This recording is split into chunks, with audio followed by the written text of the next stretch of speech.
Hi, my name is Jeff from Mental Health Resource. And I'm Keta Loren with the StraitJacket Podcast. And today I am introducing our guest, Multifaceted Monster, also goes by Michael. Yeah. The government name there. It's Michael, but on Instagram, Multifaceted Monster. And that's your brand too, isn't it? Yeah. Okay, perfect. And he has almost 2 years of recovery coming up. No fronts. No front. Lord willing. Lord willing. October 18th, you said? Yeah. Okay. Yeah. So tell us a little bit about you growing up. Mm-hmm. Yeah. Okay. So it started. First I was born. It all began in the beginning. Oh, man. I think growing up, it was, I was kind of like a nervous kid. I was really scrawny. Okay. Got into sports a little bit early, but I was a bookworm more so. Like, I think books and like being a nerd, so to speak, kind of allowed me to avoid getting into more trouble than I had gotten into. That's good. Just like being around, like just hanging out the library. I wasn't the best student because I was like, I think that creative outlet, creative brain, you just kind of sit there, you can't really focus. But when I commit myself, I'm like, okay, as a student. But back then it was just a kid growing up, like without, I had a single mother growing up. So I think my father, he was in the picture until about, last I can remember was maybe 12 or something like that, somewhere around that age. But there's little bits and pieces that kind of I vaguely remember. Right. But he was around until about 12, I would say, give or take. Obviously, my memory is kind of, I'm a blackout drunk, so my memory is kind of spotty for past things. And grew up kind of with the communication within the family was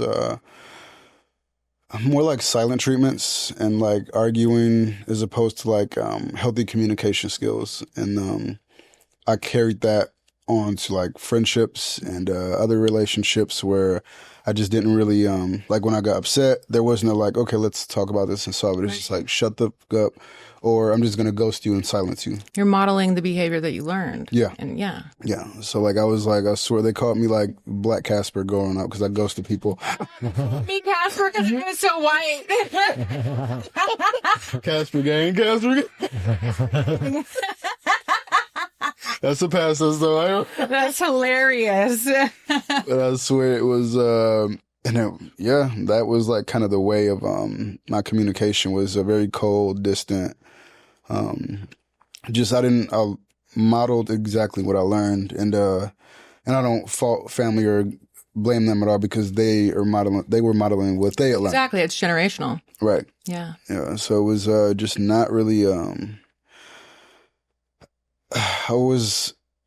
I felt the desire and the need for love and affection, but I didn't really know how to ask for it. And not only that, I didn't feel that I was worthy of like love or healthy love. I didn't know what healthy love really looked like. And mind you, family did love you. They love you, but they're just expressing. Dysfunctional. Yeah, exactly. It was a dysfunctional sort of love. Yeah. Yeah. So it definitely gave me kind of a twisted perspective on love growing up, and just kind of love was something that I thought was like weak for a male. Like I thought it was like a weak characteristic trait. Like I'm now able to put it into words, but I just thought like growing up, and then I start getting exposed to like high school age, like dudes running the streets and kind of all that stuff, which I never got involved in any gangs, but I definitely ran around doing stupid shit that I should not have. Like getting in trouble, like once I started beginning drinking, like it was like stealing liquor, doing all that, but just hanging around people, starting fights, like getting in and kicked out of elementary school. High school, I got suspended, then expelled ultimately. Oh no. That was, I couldn't just function as a student. Like I was just not engaged. Yeah, I just was like, it just didn't keep me. And I was like, attendance was pretty poor, but I just felt like it was a waste of time. Yeah. And then I felt like it was my only chance to like also get attention too. Like because when I was growing up, it was like I wanted to get that attention, and even if it was negative, like if the teachers gave me whatever response, it was a response. It was a response, yeah. Yeah. Yeah. Yeah. And they say that a lot, like if you can't get positive attention, you'll get negative attention because you're going to get it. You have a need for it, so you're going to get it any way you can. Right. Because we are social creatures, like, by design. Yeah, and they call it social transactions. They're called social transactions. And you need so many a day. Right. Like, you need these transactions with other human beings. Right. You know? That's where we get our sense of worth. It's where we get our sense of belonging and being able to commune and relate. Right, yeah. I think that's the part, like, not feeling like I was able to... Because I always had this thing growing up, like, because I was more like the nerdy part, reading books, and like, but I also was exposed to like people that were in the streets and just hanging out. Yeah. And it was always weird because my music taste growing up was so different. It could span from like freaking like Evanescence to like Tech Nine to like Tupac to like Faith Evans. Like, just music is what intrigued me. Just like good sounding music, where if it caught my ear, it was R&B, rock, metal, whatever it was, like if it sounded good to me. And it was always like this struggle of like, you're either the way that I spoke, because I was so read, like I always get this thing of like, why are you talking white? Yeah. It was always like, why are you talking white? Yeah. You speak properly. English. Proper. The Yeah. native language of where I grew up at. And they were just like, you talk white. So I was like, I'm not black enough, quote enough for that, but I'm not white. So it's like this weird space to be in of just like growing up. And I think that feeling of, I guess alienation would be the word. Because you kind of don't find like an exact space, and you kind of putting on masks is that at that point, because it's like, okay, I got to put on this mask to be around my black friends. I got to put on this mask to be around my white friends. Yeah. To just feel, because then they may feel like I'm crazy, and then they may feel like it's just, so it's constantly like juggling different masks. Yeah. And that was at a young age, because it was just like, society could be cruel. Yeah, and you're just trying to fit in. Right. You're just trying to relate and have relationships. Exactly. You know? And so we tend to perform. Yeah. Yeah, when we need to. Yeah. And it became, like you said, the perfect word is performative. Like an important performative, and I just did not know how to, so I never had a chance to like figure out who I was. And it was always just this, what do you call it? Chameleon. This chameleon like personality, where it's just like, okay, this is what they want to be accepted. This is what they want over here. So it just allowed me to kind of getting a little bit older, like networking wise, it was like beneficial. Yeah. But at the same time, like internally, you're like dead inside, because you're like, I don't know who am I today? Was kind of like the idea growing up. Do you think that was one thing that really contributed to your drinking? Or I don't know, what was your drug of choice? My drug of choice, the first was alcohol. And that was, I think, the first thing, if I'm not mistaken. I definitely had experiences with other stuff too that I've struggled with too. Like, there's been meth, coke, shrooms. I think the only thing I haven't done, and that was because I didn't have access to it or know about it, was like heroin or like acid. Oh, okay. But I mean, the type of like, once I start drinking, I'll do whatever else. It's not like this is off or I'm too classy for this or that. It's just, if it's there, I know someone who does it. Right. Like that. Trying to blow the ceiling off. You're not, there's no limit. Yeah. It's just like whatever will allow me to escape that, that feeling of that emptiness, which, it definitely did contribute a huge part to my, I think starting off to find something that allowed me to escape that feeling of, the emptiness, or just like being fake, for lack of better terms. Yeah. When did it first start? When did it first start? The first time I can remember drinking was probably about 15 years old. Okay. And I know from then it was like, it went hard from the beginning. What did that scenario look like, I guess? What did the scene look like? So from what I recall, I was hanging out with a friend. He was one of my friends who ran in the streets. And we were cleaning out his grandmother's house, and she had like a bottle of like moonshine, and it was like just huge, just clear bottle of liquor, and like he had like coffee mugs and all that. So we took that bottle, went back to like I believe my house, and we were all just hanging out, and they were kind of like just drinking a little bit.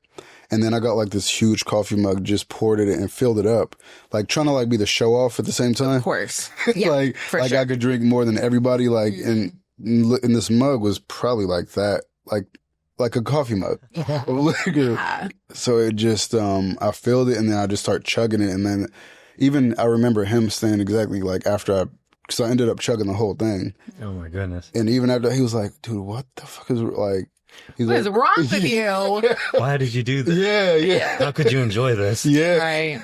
And it didn't like taste good, but I mean, once the feeling hit and it settled in, like, it's kind of like that, because I come from a 12-step program that I'll get to, but like that feeling of like, I have arrived. Yeah. It's like that, like I feel at ease, like I feel like it's that social lubricant where I don't care. I'm not overthinking or overanalyzing the situation. I'm not worried about, oh, what do they think? What do they think over here? It's just, I'm just being. You just turned your mind off. Mm-hmm. Yeah. Yeah. And it felt amazing. Like I would never lie about say like, oh, I'd never enjoy drinking at all, because I absolutely did. It's fun until it's not. Yeah. Yeah, I always say that. It's a blast, actually. You know, I'm having a great time. I just don't like the consequences of it. You know, that's what it ends up being. Yeah. You end up with the consequences of it. The effect is never, it's 100% of the time the effect works. Yeah. You know, it just also has side effects. Yeah. Yeah. And consequences and jail and whatever, Yeah. you know? Yeah. And it's not fun at all. It's just like, oh man. But from there, like I started getting introduced to like marijuana, because it was like a normal thing around the time. Like weed was like, This was like sophomore year. I would say, yeah, about sophomore year. That would make sense age wise, where it was weed. I think I had my first cigarette around that age too, and I thought that was like the coolest thing, but I was like choking. Yeah. When I was like, I hit a cigarette just because I saw other people, because at this time I was probably at a continuation school. Yeah. Because I got kicked out of the traditional school. Yeah. So I'm like, What happened? that time getting kicked out was because I got kicked out of multiple but that time was for fighting and attendance. Okay. Because I was always a scrawny kid, so I've always felt like I had something to prove. So like, as soon as someone did anything, I was like, I had to fight, like strike first, strike fast, and like just there was no thinking about the consequences, and it was also fear. Yeah. So it's like if I don't do something to them, they're going to do something to me. So it's just like that fear, and then like the attendance, and then being fearful of like if I don't fight them, I'm going to get bullied. Yeah. So it was like I need to like kind of set an example, and I was by no means like a street kid or like a thug or gangster or anything. I just knew like people responded to violence. Yeah. And that was part of my upbringing as well. Like I wouldn't call it violence, but I was definitely disciplined. Like it was a time where you could like spank your kids. Mm-hmm. So I was definitely like disciplined as a child. Yeah. And I don't know if that necessarily transferred over to me being willing to be violent as a way of expression. I don't know whether it did or not. Like that's probably some more therapy. You know what I mean? I would think so. Yeah, I would think so, because it's okay. You know what I mean? Like it validates it. Yeah, it's like this. You're upset with me for doing X, Y, and Z. So I get disciplined. Yeah, and I'm like, okay, this person. Which the earliest fights I could remember were like elementary school and middle school, and like all of it. It just kind of was the way of figuring out. Like that was my communication. It was either It also establishes the pecking order too. Yeah. You know, and like you're trying to like find your place. Right. In Yeah. those formative years, you know, and it's like have that self-protection, Yeah. protective mechanism. It's like, you know, Yeah, like, exactly. don't mess with me. You know, like you're kind of like a show and prove situation, so that it's definitely a protection mechanism. Yeah. Because you see the kids that get bullied, and it's like often the people that want, because you don't even necessarily, I think, have to win with a bully. Like just being willing to fight back. Yeah. They kind of like, okay, let me go find another. Just got to buck a little. Yeah. Mm-hmm. And I think that was like, I probably overdid it out of fear of like, I don't think I ever became the bully, but definitely just open for violence, because I just didn't want to be harmed, or I was scared myself. Yeah. So it's just like, That's such a testament, though, because, you know, when we're reacting out of fear to protect ourselves, you know, like a lot of people won't admit that they're reacting that way, and because it's out of fear, but it usually is. Yeah. It's like a lot of the time. Yeah. You know, it's rarely, it's like rage, yes, like anger, yes, but a lot of times it's out of fear. Yeah. And from my understanding, like I've heard this because I've been at therapy, like I still go, but it's, I think anger is a secondary emotion. Yeah. So like there's an underlying fear of whatever it is, like sadness or fear or whatever it is. And then most of the time, especially as men, we feel like it's not okay to express those emotions because we'll get crucified socially for doing so, unless you're around a healthy group of people that, you know what I mean? Which I feel like is evolving more now, much more than it was, say, in the 90s or the early 2000s, or especially more as it goes back further, you know? Right. Yeah. I always say I'm sad at you instead of I'm mad at you because it's just the truth. Like whenever I feel anger, it's because somebody disappointed me or hurt me, and I'm actually sad. Mad is just sad's protector. Yeah. So mad stands in front of sad to protect it because sad is vulnerable. Yeah. Sad is scared. Yeah. So, yeah. And that vulnerability is something else, especially if you've had experiences where you being vulnerable and then getting hurt being vulnerable. You're like, oh no. You're like, absolutely lock it up. not. Yeah. Lock it down. Shut it down. Absolutely. That's it. Yeah. We're quick to call it all off. Oh yeah. Exactly. And that was part of the whole ghosting thing too. Yeah. Because once I felt like there was no trust, the trust was broken, or like you're going to harm me or do something, or, and I think abandonment issues, when I look back, was definitely a huge part of the catalyst for like my drug and alcohol use. Because I know from not seeing my father till I think like 12 years old or whatever it was around that age. But that kind of set in this idea that even though I never really got the story behind why or what happened, because I don't know if people often get like the whole story, like from both sides, from the parents. Right.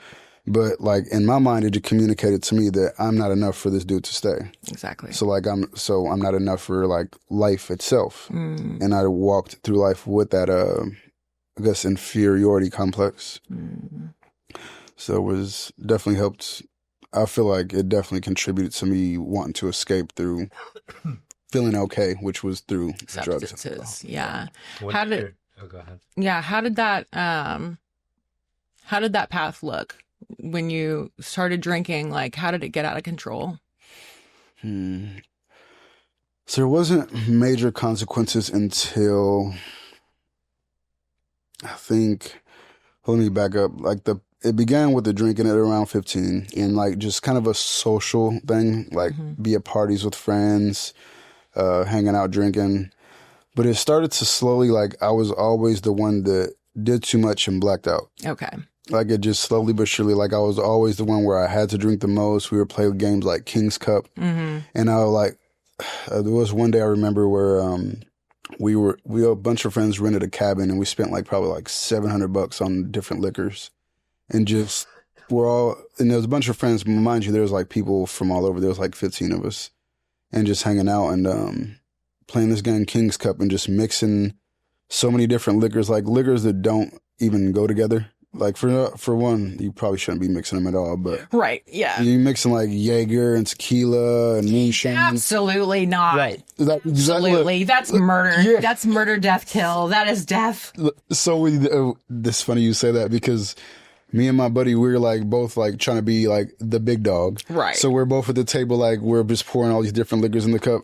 It was like pitch black, the cup, by the time so we're looking at it and there's probably like 15 or just something liquors in the cup.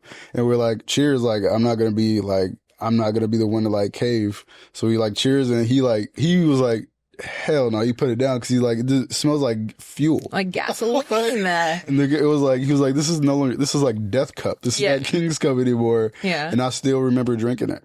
I still remember drinking and just... Was that the last thing you remembered? Yeah. Yeah, from that night, yeah. I know, like, because what they're like, dude, that was wild. And they were all getting messed up too, but I feel like I was probably the one that by far was the worst, in the worst condition.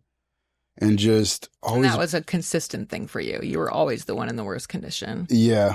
And it became that until I think I just stopped, for one, getting invited to a lot of the parties. Yeah. Because people are like, dude, like this guy's gonna Gotta babysit. Yeah, exactly. Like it just became no fun.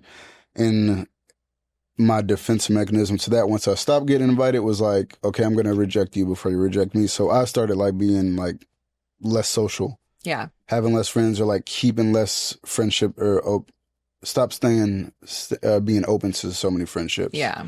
So where I just kind of was an isolator and just dealing. And I eventually started drinking alone. Yeah. And that's when it You graduated. yeah, big leagues. Yeah. And it I think I can remember when I did start drinking alone. It was like I had a friend or two, because you still have like some, but the one friend that I did have, he would drink, but and I don't know, like obviously people have no control over how you drink or what you drink or whatever.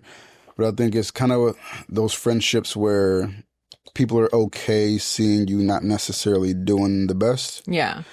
And it's, I don't know how to They like co-sign your bullshit. Yeah. And they enable you. Yeah. And they're just like, they're not like, they're like, because they're like not in the best state of mind. So they're still like doing and drinking, but you're way worse off. Yeah. And I was often that friend in this particular friendship. And we'd hang out, but I eventually just became the drunk at home, where I'm go home, go to work, because I was always able to like kind of get a job. Get a job, yeah. Yeah, to an extent. Like it eventually became a thing where it was just like, this is temporary. Yeah. But I was able to like get the jobs and just keeping them long term. I think it was just not an option, because liquor at that point and just escaping was like higher up on the priorities. Right. When did you know you had a problem?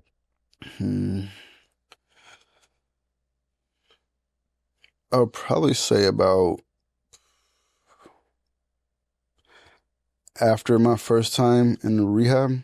And I'm skipping a little, but I ended up going to rehab for the first time. It was this place called IVRS in Upland. Family intervention? Yeah, it was actually professors at school too. Oh, okay. So you were in college? And yeah, by this point, that's why I was like, it's a little bit of a skipping, because at this point I was in college. But like, to backtrack a little, like I knew, because me and my mother had this kind of codependent relationship where I was always so messed up and drunk by this point that she was always there to like take care of me and try to like get me back on track. Right. And it just became this kind of chaotic circle of like, I'm a drunk mess, she's taking care of me, then I start getting somewhat better, and then she starts kind of falling apart. So there was like this, and she wasn't on any substances or anything. I think it was just the years of conditioning of being accustomed to like an alcoholic. Like, we know what that looks like being the person that's not an addict, but living with one.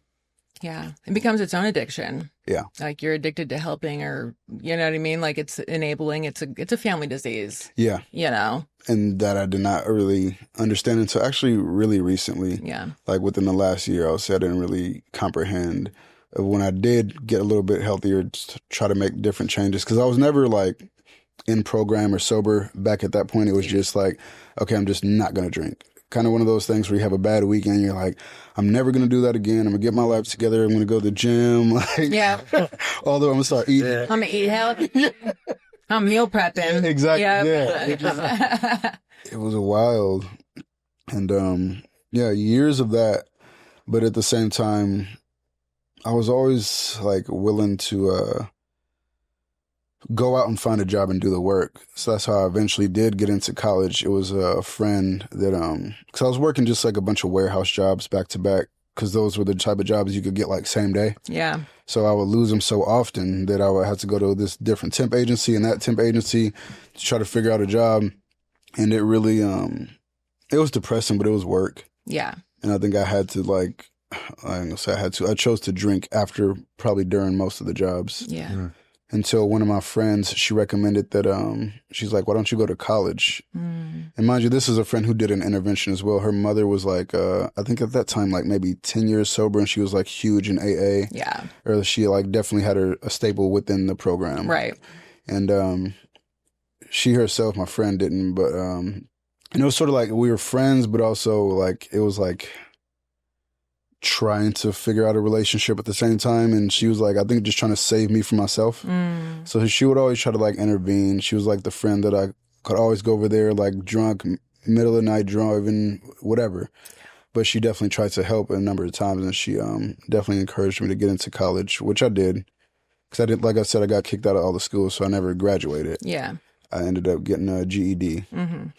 Because I was just like, you just take it. Which is actually pretty hard, from what I've heard. You know? You actually have to study. You have to study, yeah. Because if you don't, like, know the basic stuff that's on that test, you like, what the hell is this? So I did have to, like, go to this adult school in Fontana, and then I studied for, like, maybe 2 weeks. Yeah. And then scheduled the test, and then study for another couple weeks, and then they sent you to this class, and ended up getting that because that was like the requirement for me to get a financial aid. That's why I got it. Yeah. She was like, if you don't have this, then you're not going to get financial aid. Right.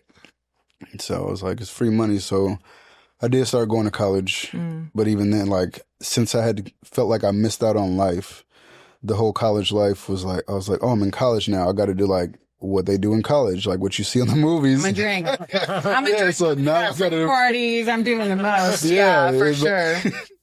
So it was just like, I was doing well in school because at that point I felt like I was able to commit to being a student. Yeah.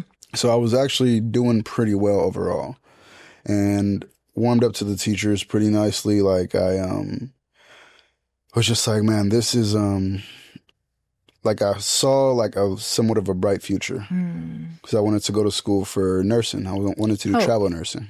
Hope. Nice. You found a little bit of hope, a little slice of it. Yeah. Yeah. And it gave me the opportunity where I'm like, oh, okay, I could actually do this.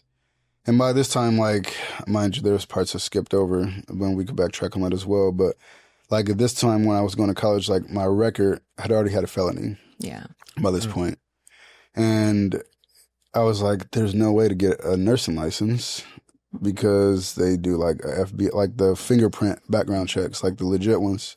So I was telling my friend, like, I kind of had hope, but at the same time, I was like, she's like, just go for it. We'll figure it out. Yeah. And I was like, okay, but still in the back of my mind, I'm like, this shit's not gonna. Yeah. Like, there's no way. Like, it's done. So at that point, I started, while I was in school, I started reaching out to like lawyers. Actually, the lawyer that defended me on the case that I had ended up with a felony for. And at that time, ended up going to jail over this shit where I was hanging out with the people I shouldn't have, doing shit that I shouldn't have been doing. Right, right. And even then, I was around people that were like really into the streets. Yeah. So it was like, part of me was like, I have to like be loaded to be around them because they were doing crazy shit. Yeah. And me, I'm from some bookworm, but just trying to shape shift and fit into it. Yeah. So I would like have to be under the influence just to like be at even playing field to be, and they're probably the same fear because I think human is human. Like when you're doing something crazy, like there's that part of you that's like, this is absolutely terrifying. What's wrong with me? Yeah. Yeah. Yeah. And I know over time, like you get like desensitized to it. Yeah. Mm-hmm. So I feel like they had more experience with it. And I was like the newcomer trying to fit in. And when I ended up going to jail for that, like ended up doing like 18 months for it. Jeez. Yeah, it was. Wait, what happened? Yeah, would you mind going to it? Yeah. Too, if you know. Oh, word. No. So I ended up going to try to rob a pharmacy. Oh, okay, man. Yeah. Okay. So we tried to rob a pharmacy. He just was going to glaze over that. You're just going to glaze right over. I did 18 months. For what, sir? Like, what? Traffic violations. Jaywalking. So jaywalking, right? Oh my goodness! It's a walking while black charge. That's what it's walking. Right. No, it's skin tone. That's what it is. So I will back up to that. Okay. So it was hanging out with people that were heavily into the streets, and I was trying to fit in. So just doing crazy shit, trying to like make money, be a part of the crew, and did this shit, ended up doing, tried to rob this pharmacy, and it didn't go well. I definitely... What happened? Go into the details of that. It sounds intriguing.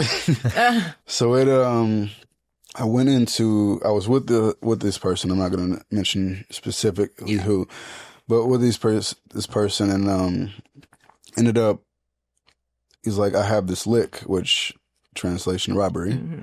And, I'm like, he's like, are you down? Like, he's like, I got the strap, etc. Like, ready to go. And me, like, in my mind, totally not fucking down. Right. Absolutely terrified. I don't want Externally, though, man, let's go. Of course. You know me. Dude, shitting myself. I'm just like, oh my God. But I'm more fearful of them and their opinions and like what they'll do, like, because in that type of lifestyle, like usually it's violence as a result of like not abiding by the order of like Code. Yeah, the code. So it was fearfully wants to go do this and like to go rob this pharmacy.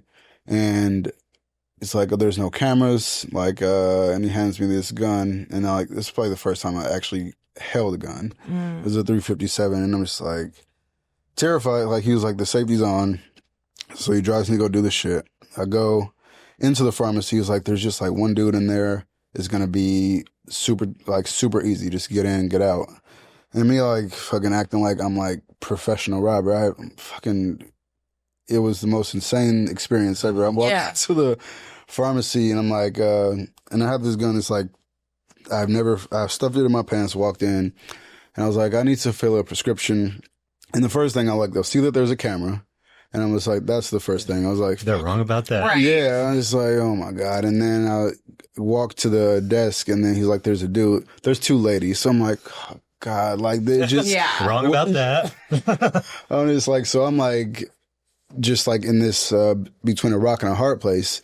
And I was like, she's like, how could I help you? I'm like, I'd like to fill a prescription. And she's like, do you have your prescription?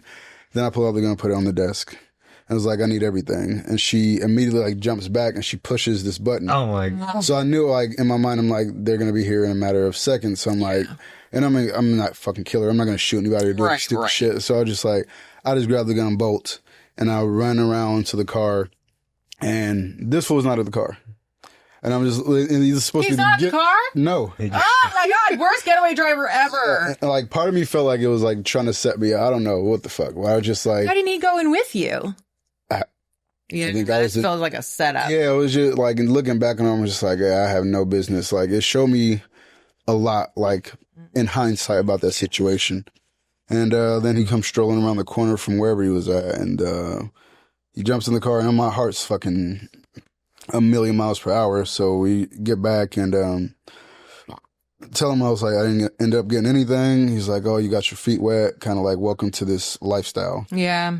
And I was like, fucking, I'm still heart pumping. Like, this is insanity. So mind you, like maybe nothing happens. Not like 9 months or something go by, nothing happens. And at this point, I ended up working in the mountains. I was working at a outdoor science school of all places. Okay. And I was teaching, because I was, mind you, I was like student, nerd, like this was some shit I had no business doing. Ended up getting a job for this place, the outdoor science school. And we were teaching 5th and 6th graders, like, different things. Just like outdoor geography, about wildlife. So we just basically had a paper. We had to go over and read them. And we had a cabin of kids. And we had these, it was during the school year, but then we had like breaks during like the summer. And it was a summer that my buddy and me and 2 other friends that all worked at the camp were just driving. And this fool was like high driving. And he's smoking weed driving, but that was kind of like his thing. And we get pulled over up in the mountains, like Crestline. And the cop pulls us over, and I'm like already like have my ID ready, and freaking he doesn't even ask me for my ID. He just kind of like gives it back, and he ends up taking my buddy, but he didn't run my ID at all. So I'm like, this time I'm thinking like I'm fine, like there's still nothing. Right. And then fast forward maybe like another 6 or 7 months later, at this point, me and my buddies were driving to a studio, and then we end up leaving after doing the work in the studio. And we, I bought a car that was like a Subaru. It was a stick shift. And I didn't know how to drive stick, but I bought the car. So my buddy, he's a little more experienced, so he's driving. So we're leaving the studio, and he pulls to the intersection, and like he's about to turn, and then straight ahead he sees like, oh, there's Del Taco. So he does this weird shit in the intersection. So then a narc car pulls up when we pull up into the drive-through or the driveway of the Taco Bell or whatever it was. And of course we're like 5 deep in the car. So he's like, I want everybody's license. And he pulls everybody's license, and then he said everybody else is free to go. He's like, but you stay with me. I was like, what the fuck? Because mind you, it's been so much time. Right. Yeah, I'm like, there's no way, there's nothing. And I was like, he was like, we got to take you in. And I was like, for a what? And he was like, for a 211. And I was like, I didn't know what the hell that was. So it was like, yeah, now I know. Yeah. But at the time I was just like, and I immediately like my heart sank. Was quiet.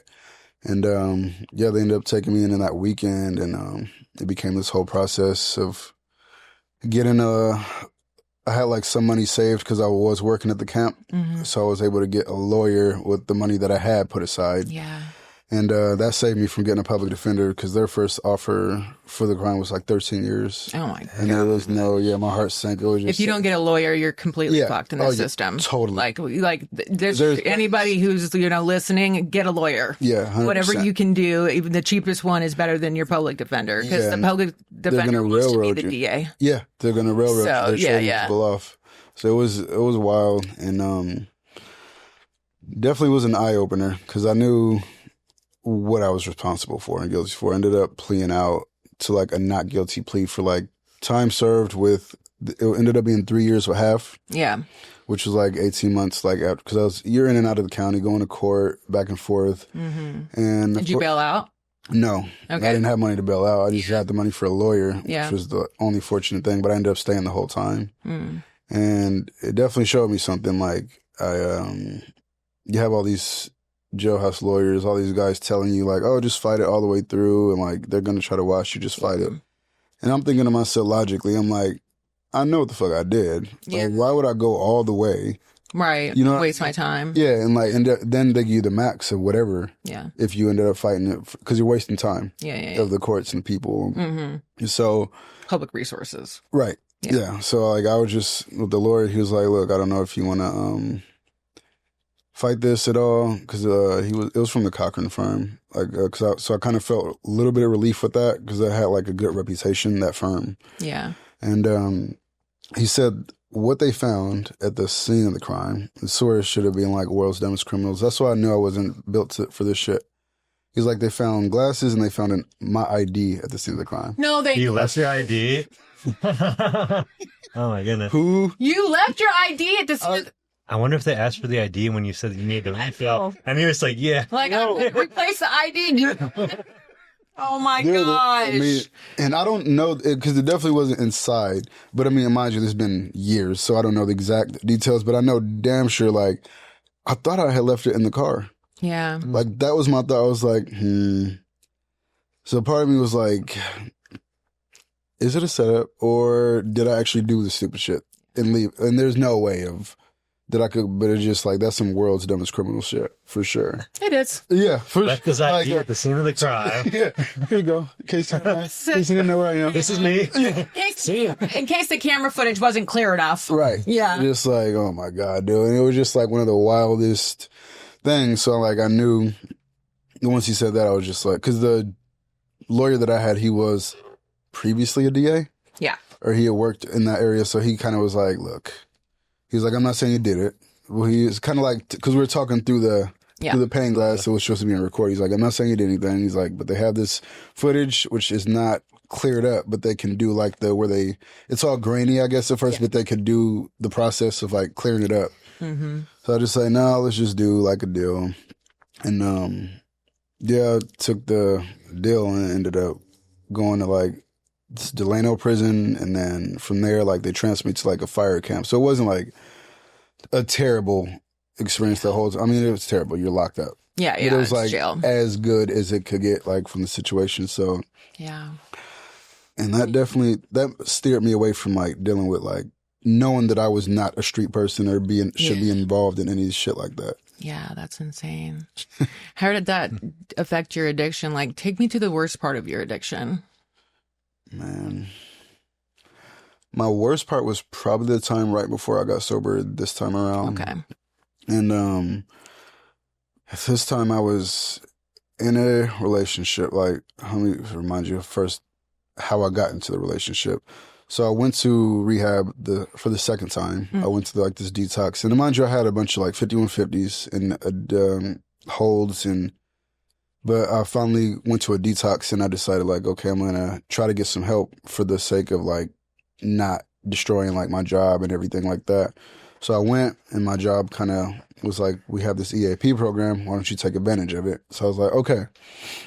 It was a really good job, so I didn't want to blow it. And I went to the rehab and then met this girl in the detox. Okay. Of course, yeah. It's like jailhouse love. Yeah. Rehab love. Rehab romance. love. Rehab romance. Right. Instead of the glass slippers, she had on like the 5150 socks. The grippy socks? Little grippies? Yeah. Yeah. So she ended up going home, and then I went to the residential program to like try to actually go through with the whole process. And we stayed in touch. She would call me every day once she got home, and then I ended up doing the whole program. We met up right when I got out, and then like probably like 3-4 months later, probably like moved in together. Yeah. It was like a rapid, like just craziness. Yeah. And mind you, we met at rehab, so obviously we both suffered with some sort of substance. And it was okay for a little while. Like things were like, we were pretty happy overall. Like the relationship was going well. Like I moved in, there was a studio right down the street. So I was able to start working on music more because I was kind of like on and off with it because just being an active addiction, it was hard to do anything. Pursue, yeah. Yeah. So we were doing okay for a while, but then I started actually doing somewhat of a program. Like I had a sponsor by that point, but I would hardly call him. And I was trying to like bring her along and like force her to like do like, here, like my sponsor has a girlfriend who's she could be your sponsor. Yeah, yeah. And like doing that whole thing. And it just, she was like, no, I think I'll just go to my meetings. And I was like, okay. But she would use and she would just get violently ill and get really sick. And it became where I was just like taking care of her. And like, then it got to a point where I was like holding on, I was white knuckling it. Yeah. Because it was like maybe 9 months or so that I was just like staying sober, but I was also dry drunk, as well as becoming miserable and detached from the relationship where I was already checked out of it emotionally because it became just me being a caretaker. Mm-hmm. There was no intimacy. There was hardly any communication. So it just became like I stayed out of, one, we had a contract with the apartment where we were both on. And then two, I felt this sense of like guilt of like, I have to like, I can't leave her in this state sort of a thing. Yeah. Responsibility too. Yeah. So I started, eventually there was just one day where I just like, fuck it, I'm going to have a drink. Like I've been sober 9 months, so I shouldn't be able to take one. And it was a blink. And then I was just like, holy fuck, I'm calling off work, missing work again. And, making up lie after lie. And just like, my dad died multiple times so that I could be off to drink. Yeah. Yeah. Okay. Like, it's just like, oh my God. Like, it just, looking back on it, I'm just like, wow. But yeah, it just, like, when you're sick, you're sick. Yeah. And like, fortunately with the new diagnosis, like addiction is considered a disease now. So we're fortunate in that regard. But it definitely with her, it became, she would be using and get sick. Then I would start drinking, and then she would try to save me and like try to help me. But meanwhile, she's like barely alive. Yeah. And it just became to the point where almost like part of me hated her. Like it became where, and I just like, at that point I was like, I don't even care if she leaves. Like at that point I started to try to behave in a way where I was like, I need her to leave. And I didn't have the balls to end it. Yeah. So I was like, let me just self-sabotage so much where it is impossible for her to stay. It was like what I told myself almost subconsciously. And I just started drinking and being reckless. I would like start getting those little like 99 banana bottles, and I'm like drinking them all throughout the day and trying to hide them. But I'm like hiding them in the laundry, which she does. The one doing the laundry, right? Yeah, so I'm just like, it became like just careless and just like, we hardly would talk. We were cold to one another, and but I still cared about her as a person. Right. And I just, like, it became where I started door dashing and Uber Eats for the alcohol once I found out, because I didn't want to like leave anywhere. I just wanted to stay at the apartment. And I was like on this medical leave, and it just got really bad where I was like probably down. I wasn't eating. I would get like a couple snacks, but my diet was like liquor. And I was like down to like, I think the lowest weight that was recorded is when I checked into rehab, I was 120 pounds. And damn. Yeah. How tall are you? 5'8". 5'8". Yeah. Yeah. And I was like 120. Like, it was just, like literal skin and bones. Yeah. I swear, like, you ever seen the movie The Nightmare Before Christmas? Yeah. I was like the Black Jack Skellington. Oh man. Feel like Skeletor. Oh my gosh. It was horrific. And I was swollen. I was just like, my face was swollen, but just like, Yeah, it gives you like almost like a lipedema situation drinking that much. yeah. And Yeah. because your body is like probably shutting down, like stuff is starting to shut down. And like my buddy was even saying, like, they came through a couple of times and they tried to do an intervention. And even my ex, because there was a point where I finally called her parents, because her parents knew that we both had issues with substances, but they knew, as far as they knew, I was like sober or like clean. Yeah. And same with her. And but they didn't know the situation, how we were both in this cycle. Right. And there was one day where I had this brief little window of clarity, and I called her mom. It was like, hey, because part of me honestly was like, I wanted her to be somewhere safe, and I knew I couldn't do anything for her. Right. And I know if anybody's going to come get their kid, it's their mother. Yeah.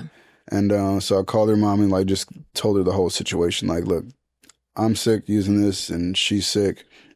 Like, just letting you know what the situation is. So she came to get her, and then her dad came there, and then my other friend came, and they had like an intervention. Because even after her mom came and got her, they were still like trying to help her. Like, her mom even like one day when she was like at work, she took my keys, and she like kind of like held me hostage at her house. Like, no, we're going to wait till the treatment center opens. I'm going to take you.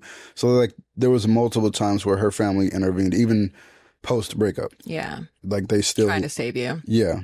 And it was gut wrenching to like look back, like when you look back on it, because there's definitely some amends that I still owe. You'll get there though. Yeah, exactly. You just kind of let the time go. What was different about this time when you got sober? I think it was the reality that like heartbreak was the catalyst. Because though I was like, I think I felt the emotions of hate and like disappointment and like longing for the relationship, I did love her. Yeah. And care about her as a person. And like once the reality set in of her actually being like, we're done, like it kind of like just became this thing of like, holy shit, like it's over. Which was heartbreaking, but also relieving. Because it was like, okay, now I have nobody to focus on but me. It's just me in this apartment that's like halfway empty. Because when I was on a 5150 hold, I got out, turned my phone on, she was like, I don't want you to freak out, but like I took all my stuff from the apartment. And it wasn't as though I wasn't expecting it, but part of me was like still shocked. It's still stung, yeah. Yeah. And I was like, okay, cool. Like, she's out of the apartment. And I go back to the apartment where it's just like a mattress and like a couple of my belongings, but it's just spewed with liquor bottles, prescription pills of various things. Yeah.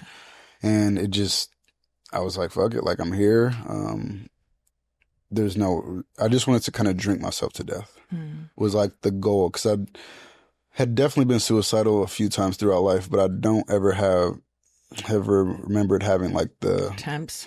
Yeah, to actually follow through with something that would be like painful. So I was like, well, if I could drink or do drugs or do a bunch of pills or something and just not wake up, that would be preferable. Yeah. And it was like part of me didn't want to live but didn't want to die. So just kind of stuck in this limbo. And it really gave me like a little bit of peace when she had left. Because I was like, okay, she's not going to be in the way of my drink and I don't have to try to lie. Right. And try to hide it. It was just like, okay, she's cool. She's gone. And I kept drinking, and I made a couple drunk calls and drunk texts to like some people that were within like the 12-step programs. And they were like, we're here when you're ready type of thing. But they already kind of knew. But they loved me. They cared about me. They were friends. Yeah. So a couple of them stopped by. Like, I don't recall. They told me after the fact, but they're like, they would show up with like the sheriffs because I like threatened to kill myself. Like a bunch of suicide texts and different things like that. And I think I had enough of a brief moment of clarity where I woke up and like half a bottle of vodka, I like the Sky vodka, and like my buddy came through, he poured it out, and I think I DoorDashed another one. But within that little window period, I remember like calling one of my friends and saying like, hey, I'm ready to like, I need some help. And she's like, well, you need to go to a detox. And she was like, you called me on one of the only days that I'm actually at the office, because she works like remotely. I think she does like social work. So she'll work remotely and then she'll work like out in the field, they call it. And she was like, all right, just stay where you are. I'm going to send somebody there. And she sent one of my friends there. And I had already started like packing my bag to go to the detox, because it was just that reality set in. And I was like, I had this brief little moment. I'm like, okay, I need to start packing my shit right now while I'm like willing to go. Yeah. Because then as soon as I get that thought of like, well, fuck it, I might as well keep going. So it's that window of desperation, I think they call it. Yeah. And so I was acting fast in that. And I looked at myself in the mirror. I was just disgusted. I was like, everything in my body hurt. I was swollen, just like stick figure skinny. And were you yellow? Yellow eyes. Yeah. And I was emotionally torn. I was just like, this is it. I was like, if I don't do something now, like, I'm definitely going to die here. Yeah. It was do or die. Yeah. So you're having like delirium tremors. Yeah, he was withdrawn. Yeah. Definitely. I've definitely had an alcoholic seizure too before. Like I never knew, like that's the only seizure I recall having, is where I went to the hospital one time because I was withdrawing. But I don't know if you know how they do with the emergency room. Like they don't take too kindly to alcoholics because they're that. They don't like us. They're just kind of like, They're sick of it. Yeah, exactly. So like the lady like shot me up, I think, with Ativan, and I ended up going home. But then I still went home. I don't know if I got too much or not enough or what the case was, but I remember having a seizure at home. Yeah. Like, and I just like left the hospital, and then I woke up with just like drool, vomit, and it was a nightmare. But I mean, nonetheless, I'm back to my buddy coming through, and yeah, I was like, just like, let's go. So I packed my bag. He came through. He just was going through the apartment, pouring everything out, making sure all the gas was off and all that stuff like that. And got in the truck, and we drove to Charter Oak Aurora Hospital. It's in the city of Covina. And on the way there, I'm like, can we stop and like get some cigarettes? I was like, because I'm going to be in there. I don't want to like... And I go to the counter, like I told him, like, just wait there. He pulled up to a gas station, and I go in and I like try to buy a beer. Yeah.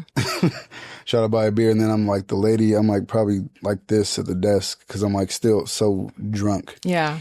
And but the lady like at the counter like wouldn't sell the liquor to me. Yeah. She was like, no, I can't sell it. I'm just like, here's the money, like, and she wouldn't do it. So I left, got back in the car, and then tried to stop again. Like as we got closer, did the same thing. The lady wouldn't sell it to me. And my buddy told me later that he was like, I was so drunk I was not aware of my surroundings, and he was like behind me at the register, like telling them. Yeah. And I'm like, so that was the reason why they didn't sell anything to me. What do you have to say to the alcoholic that's still suffering? They're listening to this podcast and they are hopeless. They're fearful. They don't know what to do next, but they want to get sober. What do you have to say to them? The first thing is there is so many different ways for you to get clean and sober, but the first thing to do is stop. And that might require a medical detox where you could go to a place or a facility where they can actually medically detox you, because especially alcohol withdrawal is deadly. Yeah. So you have to reach out to someone. It doesn't have to necessarily be AA, CA, and it could be anything, just a treatment center. But if you try to do it alone, that's where I found it was the hardest part, trying to do it alone. Like trying to be like, I'm just going to white knuckle it, I'm going to quit cold turkey. If you are in fact an addict or an alcoholic or whatever, you need some sort of help in order to get to a place where you can stop. So don't bullshit yourself, because it often is fatal. I'm not going to say it can be. It often is fatal. So give yourself a chance by reaching out to help. And there's so many resources, and they may not be the best, most glamorous thing, but you got to think about the state that you're in. If you are an addict or alcoholic and the chaos that you're in, it can't be any worse going to a detox than the self-created hell. So it's like, just deal and get through the bullshit to get to the other side. That's amazing. It's been amazing having you here today. Thank you so much for coming on. Thank you. Appreciate you for having me. And that's it for another episode of the StraitJacket Podcast. If you or somebody that you love is struggling with mental health or substance abuse issues, go go ahead and go to mentalhealthresource.com, fill out the form, and somebody will be in touch and get you some help. We love you. We'll see you next time. Bye.